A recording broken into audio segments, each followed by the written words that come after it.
Good morning mga kalapito. Ayan, sa pagpalang maga dito sa atin sa Dunedin. Tahimik no? Aga pa Nasa 8:22 pa lang. So, alis na muna tayo. Pupunta tayo sa second day ng ating basketball tournament para doon sa mga bata. No? Today, I think it's 13 years old under at saka 10 years old under.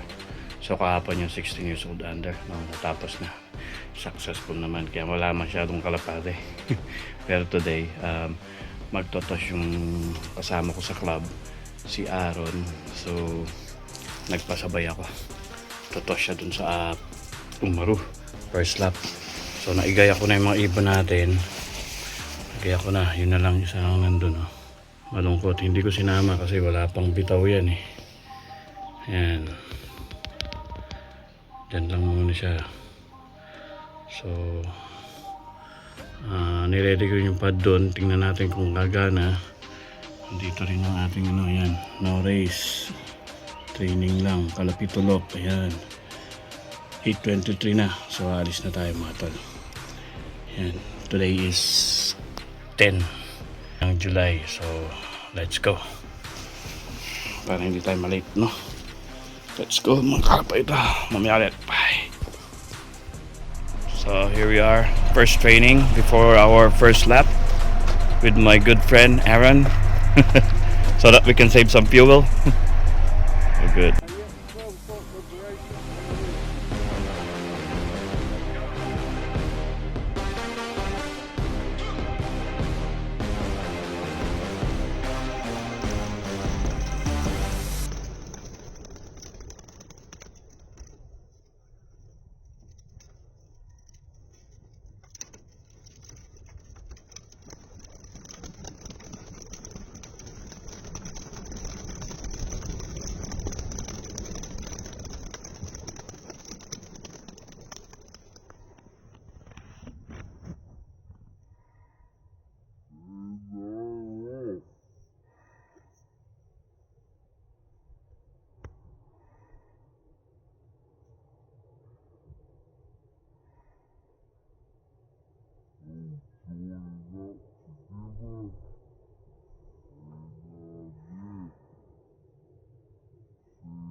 Alright mga kalapito, ayan, nakabalik na ako sa bahay.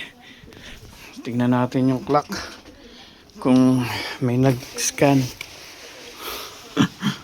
Walang nag-scan, ibig sabihin work yung ating scan. Merong isa. Hindi ako marunong pero hindi, bilangin ko na lang kung ilan yung nakabalik. Yeah. Right. Mamaya ulit.